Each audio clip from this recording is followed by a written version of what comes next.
Continuação da leitura do livro O Efeito Sombra, fazendo amizade com nossa sombra. Para começar a compreender quanto a sombra é essencial, tente imaginar uma história sem nenhum conflito ou herói, cuja virtude nunca é colocada à prova pelo adversário digno. O herói de qualquer história não poderia existir se não fosse pelos vilões que o desafiam ao longo do caminho. Se o que diz a tradição ocidental realmente for verdadeiro, que o pecador e o santo estão meramente trocando de papéis, então o conflito entre a natureza superior e inferior cria uma tensão necessária para impulsionar nossa evolução como seres humanos. O mesmo conceito que conduz à boa literatura igualmente se aplica à vida real. Os heróis são tão fortes quanto os vilões.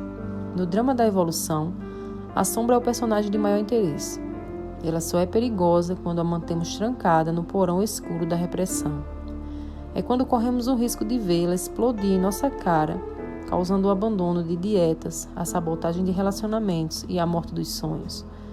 Mas se permitirmos que os personagens sombrios sirvam como partes integrantes de nosso self pleno, como forças vibrantes e poderosas em direção ao bem, eles nos conduzirão às experiências mais ricas, ligações mais genuínas, a mais riso, mais autenticidade e a uma expressão pessoal honesta. A batalha com o lado sombrio jamais será vencida com ódio e repressão. Não podemos combater a escuridão com a escuridão. Precisamos encontrar compaixão e abraçar a escuridão dentro de nós, de modo a atendê-la e finalmente transcendê-la. No livro A Arte da Guerra, Sun Tzu sugere que para conhecer seu inimigo, você tem de se tornar seu inimigo. Nesse caso, o inimigo geralmente é um impulso vindo de dentro de nós, que não conseguimos entender e com o qual não sabemos lidar.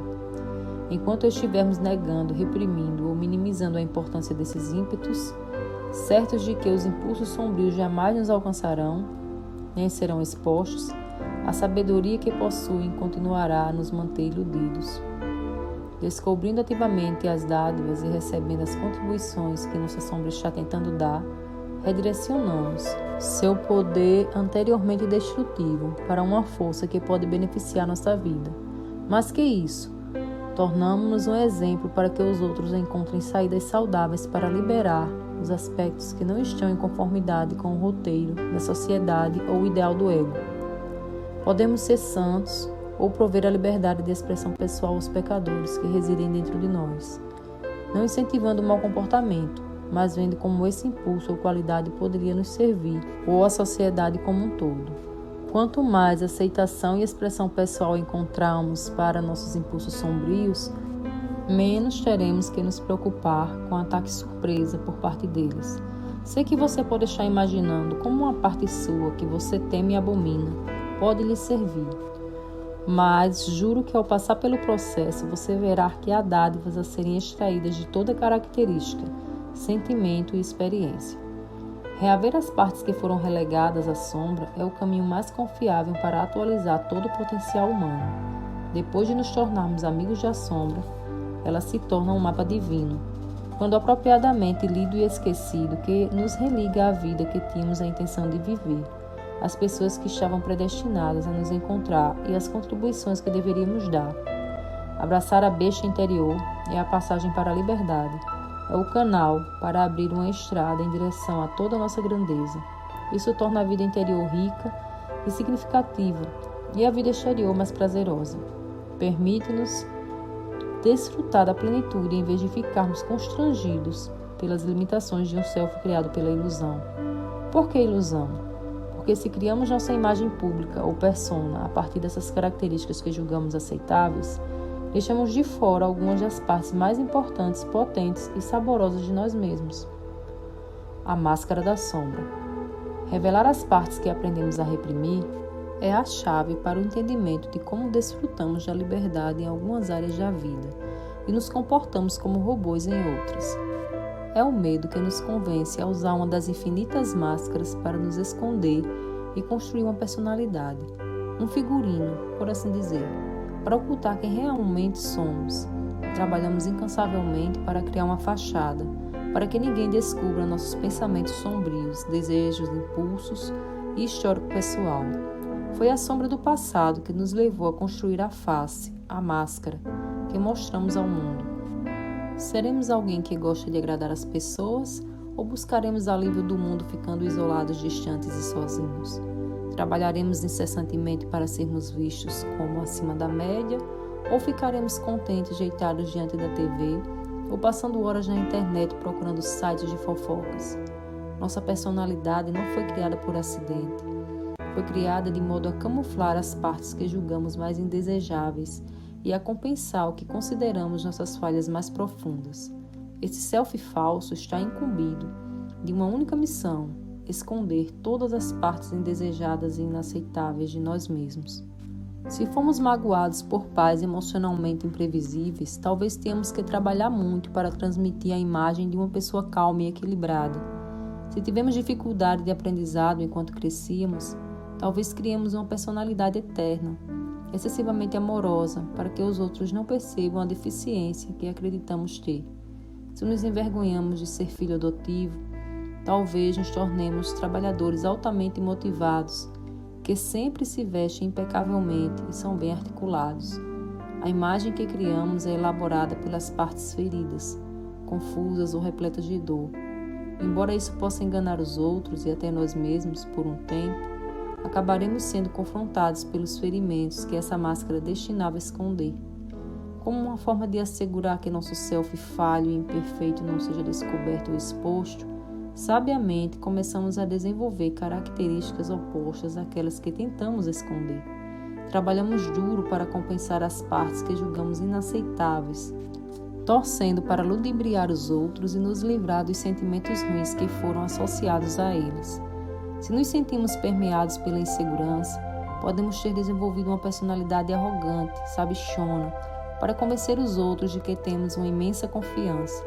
Se nos sentimos fracassados, talvez nos tenhamos cercados de pessoas que fizeram grandes realizações ou exagerado no alcance dos próprios esforços para parecer mais bem-sucedidos do que realmente somos. Se nos sentimos impotentes, talvez tenhamos escolhido uma carreira ou um parceiro que nos permita parecer mais poderosos. Nossa persona nos convence de que não há nada que desconheçamos a nosso respeito, de que somos de fato a pessoa que vemos no espelho e acreditamos ser. Mas a questão é que uma vez que compramos a história desse "é quem sou", fechamos a porta para qualquer outra possibilidade e negamos a nós mesmos tudo o que poderíamos ser. Perdemos a habilidade de escolher porque não conseguimos fazer nada fora do âmbito da personalidade que estamos encenando. A persona previsível que construímos agora está no controle. Tornamo-nos cegos às imensas possibilidades de nossa vida. Somente quando paramos de fingir ser o que não somos, quando já não sentimos a necessidade de nos esconder ou compensar por nossa fraqueza ou nossos talentos, conheceremos a liberdade de expressar o autêntico self, tendo habilidade para escolher com base na vida que verdadeiramente desejamos viver. Quando rompemos esse transe e já não nos preocupamos se somos adequados nem tememos o que as pessoas pensam de nós, podemos nos abrir e aproveitar as oportunidades que poderiam passar despercebidas quando estamos encurralados em nossa história ou por trás de nossa máscara. Somos levados ao ponto de exaustão pelo ideal de ego para ser diferentes do que somos. Lutamos para ter mais força, mais segurança. Sem perceber, nos posicionamos para provar que somos mais, melhores ou diferentes que o restante. Ou tentamos ficar invisíveis para nos adequar e chamar a atenção. Esforçamo-nos para criar exatamente a persona que acreditamos que nos trará a aprovação e o reconhecimento que desesperadamente precisamos, ou de modo alternativo, que nos dê uma desculpa para não viver na íntegra uma vida que amamos. Então começamos a agir de um jeito, consciente ou inconscientemente, que nos leva a outros pensamentos, sentimentos e impressões que, acreditamos, nos trarão amor, respeito ou pena, até o dia em que a casa cai.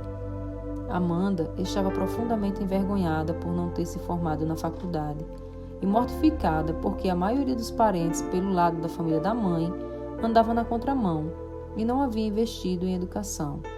Ela trabalhou com afinco para criar uma persona que escondesse seu constrangimento e lhe desse uma boa aparência diante daqueles que queria impressionar.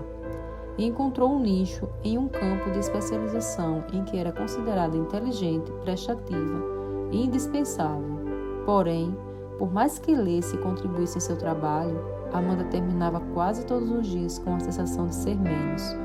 Na tentativa de resolver sua dor, decidiu voltar à escola, esperando que a obtenção de um diploma a transformasse de uma garota sem estudo, moradora de um parque de trailers, em uma mulher sofisticada, moderna. Certa noite, ela entrou na aula de psicologia devidamente trajada com sua persona profissional. Sentia-se orgulhosa, pois já havia criado uma reputação de ser a garota inteligente da turma. Quando o professor detalhou o trabalho para a semana, Amanda começou a murchar, conforme a sombra repleta de vergonha se apoderava dela. Ela podia sentir o corpo inteiro se retraindo ao ver que o projeto era criar uma árvore genealógica bem detalhada, demonstrando o histórico educacional e as profissões de todos os membros da família. Conforme começou a trabalhar no exercício, ao notar que todos os membros da família, viciados em drogas, financeiramente instáveis e sem formação, foi confrontada pela dor e pelo constrangimento do histórico familiar. A sensação esmagadora de não ser boa o suficiente subitamente pareceu grandiosa demais para continuar escondida atrás de qualquer persona. Adiante, naquela semana, quando leu o relatório e olhou com mais compreensão para a árvore genealógica, em vez de se sentir orgulhosa do trabalho que fez, sentiu muita vergonha. Depois de alguns anos tentando fugir de sua sombra, foi necessária apenas uma tarefa para que a persona de Amanda fosse escancarada. Assim como Amanda, alguns de nós sabíamos que, mesmo com pouca idade, tentávamos ser alguém que não éramos. Em vez de nós mesmos, queríamos ser como alguém em quem nos espelhávamos. Então, conscientemente assumimos a fachada de outra pessoa, sem sequer perceber que aquilo não era um selfie autêntico. Mas, de qualquer maneira, nossa busca por liberdade, segurança e autenticidade é imperativo reconhecer que estamos vestindo a versão de uma máscara que colocamos há 20, 30 ou 40 anos. E agora, nosso selfie autêntico que está gritando para ter nossa atenção está profundamente escondido atrás de uma máscara, e o falso selfie está disfarçando nossa verdadeira natureza. Imagine isto. Quando era uma criança pequena, você recebeu um pequeno presente, uma moeda mágica, talvez, de sua avó. Desejando mantê-lo em segurança, você o escondeu para que ninguém pudesse encontrá-lo. Depois de todas essas décadas, você seria capaz de lembrar o local onde escondeu o presente? Sequer lembraria de tê-lo escondido? O mesmo aconteceu com seu selfie autêntico. Você o manteve escondido por tanto tempo que esqueceu a existência dessa sua parte. A natureza da fachada que escolhemos varia com base em nosso histórico, pais, arredores, onde vivemos e no que era considerado bom ou mau comportamento. No entanto, as máscaras que são comumente vistas na sociedade atual não são diferentes daquelas de 100 anos atrás. Hoje há versões atualizadas de sedutores, encantadores, bajuladores, eternos otimistas, descolados, mártires, boas garotas, caras bacanas, durões, abusivos, intimidadores, ardilosos, intelectuais, salvadores, depressivos, piadistas, solitários, vítimas e daqueles acima do padrão. São expressões repetitivas, arquétipos de um mundo contemporâneo. O problema em viver dentro dessas máscaras é que eventualmente nos faz perder de vista quem realmente somos e as possibilidades para a nossa vida. Ao ignorar a escuridão, inconscientemente extinguimos nosso poder autêntico, nossa criatividade e nossos sonhos, expondo nossa vida secreta. A sombra prospera quando temos segredos. No instante em que fechamos a porta para um ou mais aspectos particulares, colocamos em movimento uma vida secreta. Há um provérbio nos programas dos 12 Passos: seus segredos o mantêm doente. Em meus anos de trabalho com pessoas, posso afirmar que isso é verdade. Não há do que se envergonhar, pois a maioria de nós tem uma vida aberta e outra secreta.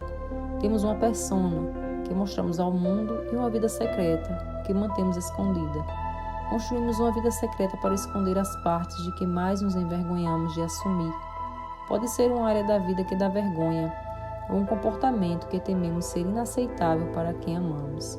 Talvez seja uma área de nossa vida que esteja fora de controle, um vício ou dependência com que relutamos, ou uma fantasia sobre a qual receamos falar. Quando o nosso comportamento é incompatível com a máscara que usamos, nós nos esforçamos muito para escondê-lo. Podemos ser muito ternos e atenciosos com todos com quem temos contato durante o dia, e depois, ao chegar em casa à noite, gritamos com os filhos. Talvez nos comportemos como intelectuais brilhantes diante dos colegas, mas em casa ficamos assistindo a programas fúteis na TV ou jogando videogame. Talvez estejamos em um relacionamento de compromisso, mas traímos em segredo. Ou agimos como alguém que galgou o sucesso pessoal, quando na verdade vivemos secretamente à custa de nossos pais. A vergonha não resolvida nos leva a traduzi-la em ações. Ela acaba surgindo em atitudes que revelam certas partes da vida que vínhamos tentando ocultar. Podemos trabalhar dia e noite tentando controlar os impulsos ocultos para que não venham à tona, mas estamos apenas a um passo de agir de uma maneira que mine o respeito próprio.